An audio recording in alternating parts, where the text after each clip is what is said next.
Welcome to ಕತೆ with info ಇನ್ ಕನ್ನಡ ಜೊತೆ. ಇವತ್ತು ನಾವು ಮಾತಾಡ್ತಿರೋ ವ್ಯಕ್ತಿ ಬಂದ್ಬಿಟ್ಟು ರವಿ ಬಸ್ರೂರ್. ಇವರು ನಿಮ್ಗೆಲ್ಲರಿಗೂ ಗೊತ್ತಿರೋಂಗೆ ಮ್ಯೂಸಿಕ್ ಡೈರೆಕ್ಟರ್, ಕನ್ನಡ ಇಂಡಸ್ಟ್ರಿ ಪಡೆದ ಒಬ್ಬ ಅತ್ಯುತ್ತಮವಾದ ಮ್ಯೂಸಿಕ್ ಡೈರೆಕ್ಟರ್. ಇವರ ಜನನ ಬಸ್ರೂರ್ ಅನ್ನೋ ಒಂದು ಚಿಕ್ಕ ಹಳ್ಳಿಲಿ ಕುಂದಾಪುರ ಇನ್ ಉಡುಪಿ ಡಿಸ್ಟ್ರಿಕ್ಟಲ್ಲಿ ಕರ್ನಾಟಕದಲ್ಲಾಯಿತು. ಇವರು ತುಂಬ ಮುಗ್ಧವಾದ ಬ್ಯಾಕ್ಗ್ರೌಂಡಿಂದ ಬಂದಿದ್ದಾರೆ. ಇವರು ಚಿಕ್ಕ ವಯಸ್ಸಿನಲ್ಲೂ ತುಂಬ ಬಡ ಕುಟುಂಬ, ಕಷ್ಟದಿಂದ ಮೇಲೆ ಬಂದಿರೋದು. ಇಷ್ಟು ಕಷ್ಟಗಳು, ಈ ಬಡತನ ಇದ್ರೂ ಕೂಡ ಚಿಕ್ಕ ವಯಸ್ಸಿನಲ್ಲೂ ರವಿ ಬಸ್ರೂರ್ ಅವ್ರಿಗೆ ಮ್ಯೂಸಿಕ್ ಮೇಲೆ ತುಂಬ ಆಸಕ್ತಿ. ಯೂಶ್ವಲಿ ಬಡ ಕುಟುಂಬದಲ್ಲಿ ಹುಟ್ಟಿದ್ರೆ ಏನಾಗುತ್ತಂದರೆ ಚಿಕ್ಕ ವಯಸ್ಸಿಂದನೂ ಯಾವುದಾದ್ರು ಒಂದು ಚಿಕ್ಕ ಸಣ್ಣ ಪುಟ್ಟ ಕೆಲಸಗಳನ್ನ ಮಾಡಿಕೊಂಡು ತಮ್ಮ ಕೆರಿಯರ್ನೇ ಹಾಳು ಮಾಡ್ಕೊಂಡ್ಬಿಡ್ತಾರೆ.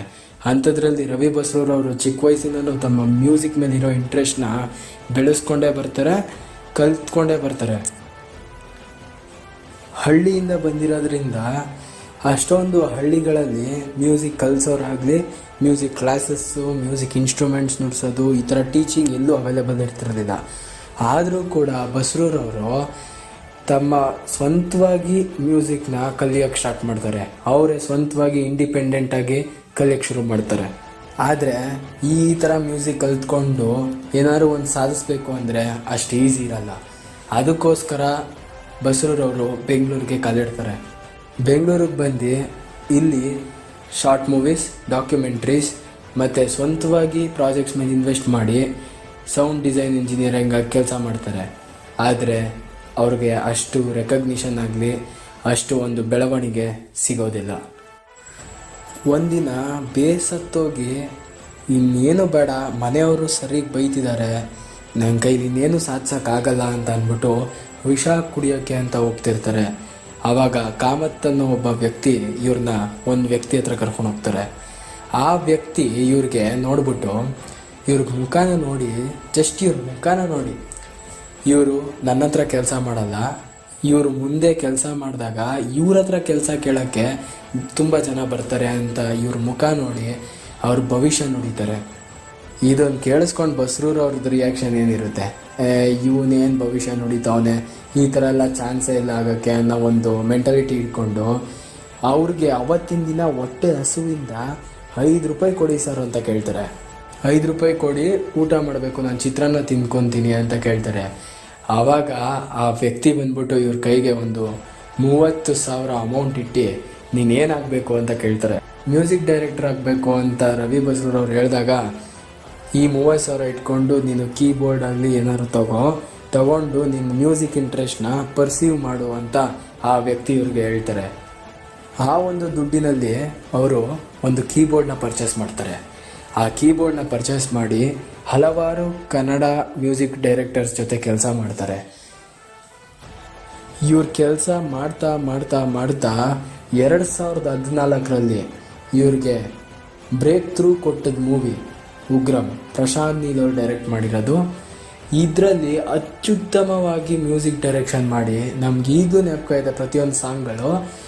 ರೊಮ್ಯಾಂಟಿಕ್ ಸಾಂಗ್ ಆದರೂ ಆಗಲಿ, ಈ ಕಡೆ ಉಗ್ರಂ ವೀರಂ ಸಾಂಗ್ ಆದರೂ ಆಗಲಿ, ತುಂಬ ಚೆನ್ನಾಗಿ ನಮ್ಮ ಫೀಲಿಂಗ್ಸ್ ತಕ್ಕಂತೆ ಬರೆದಿದ್ದಾರೆ. ಇಷ್ಟಕ್ಕೆ ಇವರ ಒಂದು ಸಾಧನೆ ನಿಲ್ಲಿಲ್ಲ. ಹೋಗ್ತಾ ಹೋಗ್ತಾ KGF ಚಾಪ್ಟರ್ 1 ಇತಿಹಾಸನೇ ಸೃಷ್ಟಿ ಮಾಡಿದ ಮೂವಿ.